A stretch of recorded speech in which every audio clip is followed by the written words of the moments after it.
السلام علیکم ورحمۃ اللہ وبرکاتہ۔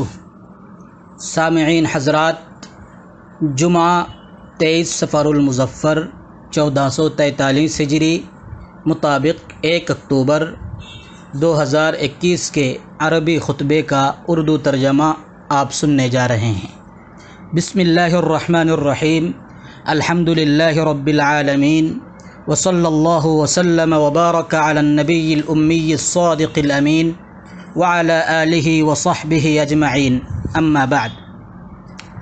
محترم و معزز سامعین، ماہ صفر اسلامی ہجری مہینوں میں سے دوسرا مہینہ ہے۔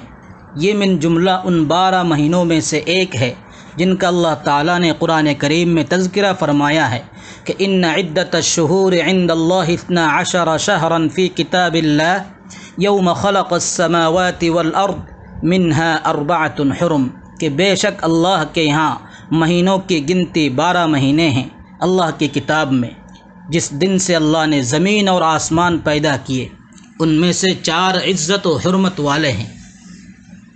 ماہ صفر کی خصوصی طور پر کوئی فضیلت یا مذمت احادیث مبارکہ سے ثابت نہیں ہے، اور نہ ہی آپ صلی اللہ علیہ وسلم نے کبھی کسی وقت، زمانہ اور سال و مہینے کی مذمت کی ہے۔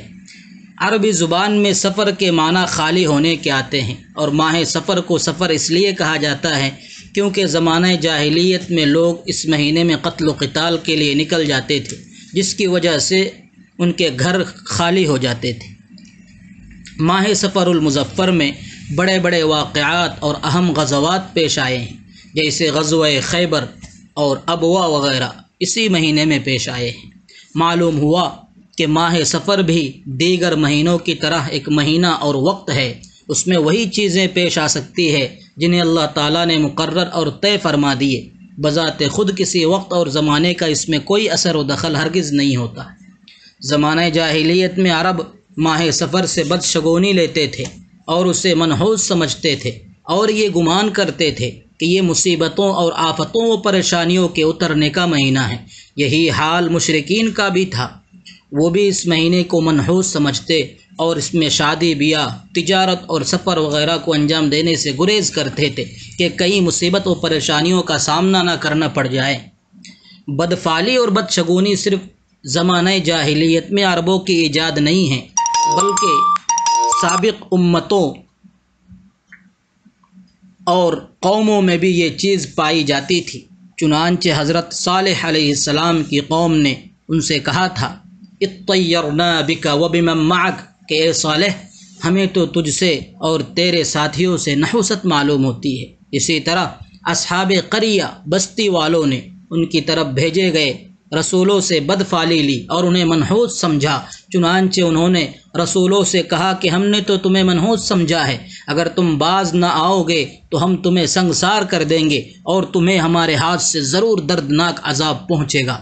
اسی طرح قوم فرعون نے حضرت موسیٰ علیہ السلام اور آپ کے ساتھیوں کو منحوس سمجھا اور ان سے بدفعلی لی، جیسے اللہ تعالیٰ کا ارشاد ہے، فَإِذَا جَاءَتْهُمُ الْحَسَنَةُ قَالُوا لَنَا هَذِهِ وَإِن تُصِبْهُمْ سَيِّئَةٌ يَطَّيَّرُوا بِمُوسَىٰ وَمَن مَّعَهُ أَلَا إِنَّمَا طَائِرُهُمْ عِندَ اللَّهِ وَلَٰكِنَّ أَكْثَرَهُمْ لَا يَعْلَمُونَ۔ جب ان پر خوشحالی آتی تو یہ کہتے ہیں کہ یہ تو ہمارے لیے ہونا ہی چاہیے، اور اگر انہیں کوئی بدحالی پیش آتی تو موسیٰ اور ان کے ساتھیوں کی نحوست بتلاتے۔ یاد رکھو، ان کی نحوست اللہ کے علم میں ہے، لیکن اکثر لوگ نہیں جانتے۔ معلوم ہوا کہ زمانہ جاہلیت میں لوگ مختلف مہینوں کے بارے میں مختلف باطل عقائد و نظریات رکھتے تھے، کیونکہ وہ دین و شریعت کی تعلیمات سے عاری تھے۔ جہالت کی گھٹا ٹوپ تاریکیوں میں وہ ٹامک ٹوئیاں مار رہے تھے۔ مگر قابل افسوس بات یہ ہے کہ امت محمدیہ میں ایسے لوگوں کی کمی نہیں ہے جو زمانہ جاہلیت کے ان غلط عقائد اور باطل نظریات کو اپنائے ہوئے ہیں، بغیر کسی دلیل کے وہ مختلف بدعات و خرافات میں زمانہ جاہلیت کے شانہ بشانہ کھڑے نظر آتے ہیں۔ چنانچہ ماہ صفر کے بارے میں بھی لوگوں میں مختلف غلط عقائد و نظریات پائے جاتے ہیں۔ چنانچہ آج کل لوگوں میں یہ غلط عقیدہ دیکھا جاتا ہے تو وہ ماہ سفر میں شادی بیاہ اور دیگر امور سے گریز کرتے ہیں اور اس مہینے کو منحوس سمجھتے ہیں، جبکہ یہ سراسر غلط اور بالکل باطل عقیدہ ہے، اور اس طرح کے گمان و عقیدے سے دین میں بدعات و خرافات وجود میں آتے ہیں۔ حدیث پاک میں ہے، حضرت عائشہ رضی اللہ عنہا فرماتی ہیں کہ نبی اکرم صلی اللہ علیہ وسلم نے فرمایا کہ جس نے ہمارے اس دین میں کوئی نئی بات ایجاد کی جو اس میں سے نہیں ہے، وہ مردود ہے، ناقابل اعتبار ہے۔ اسی طرح حضور اکرم صلی اللہ علیہ وسلم نے بدشگونی کی تردید کرتے ہوئے فرمایا کہ بیماری کا ایک دوسرے کو لگ جانا یعنی متعدی ہو جانا اور بدشگونی لینا کوئی چیز نہیں ہے، اور مجھے فعال اچھی لگتی ہے۔ صحابہ کرام رضی اللہ عنہم نے پوچھا فعال کیا چیز ہے؟ تو آپ صلی اللہ علیہ وسلم نے فرمایا الکلمۃ الحسنہ، یعنی اچھی بات کا سننا اور اس سے خیر کی امید وابستہ کر لینا۔ بزرگان محترم، دین اسلام ہمیں یہ تعلیم دیتا ہے کہ کوئی لمحہ، کوئی دن، کوئی وقت اور کوئی مہینہ ہمارے لیے منحوس ہرگز نہیں ہے۔ جو قوم دین فطرت یعنی اسلام سے اعراض کرتی ہیں وہ توہمات اور بدشگونیوں میں مبتلا ہو جاتی ہیں، پھر انہیں ہر چیز میں، ہر کام میں نحوست ہی نحوست نظر آتی ہے۔ یہ سب بدگمانیاں، توہمات انسان کو اندر سے کمزور کر دیتی ہیں۔ اس کے برعکس اللہ کی ذات پہ پختہ یقین اور ایمان و توکل انسان کو مضبوط بناتے ہیں۔ لہذا مسلمان کو اس بات پہ پختہ یقین ہونا چاہیے کہ نفع و نقصان کا مالک اللہ ہے، اس کے سوا کسی کے پاس کوئی اختیار نہیں ہے۔ ایک مسلمان کو اللہ تعالیٰ کے اس فرمان پر یقین کامل ہونا چاہیے کہ ما اصاب من مصیبت فی الارض ولا فی انفسکم الا فی کتاب من قبل ان نبرأها ان ذلک علی اللہ یسیر۔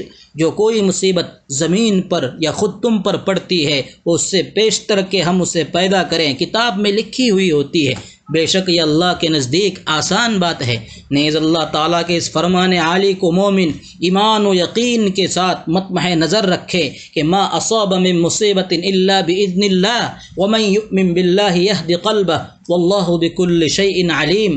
اللہ کے حکم کے بغیر کوئی مصیبت بھی نہیں آتی، اور جو اللہ پر ایمان رکھتا ہے اس کے دل کو ہدایت دیتا ہے، اور اللہ ہر چیز جاننے والا ہے۔ اللہ تعالی ہمیں دین کی صحیح سمجھ عطا فرمائے۔ وصلی اللہ وسلم وبارک علی نبینا محمد وآلہ وصحبہ اجمعین۔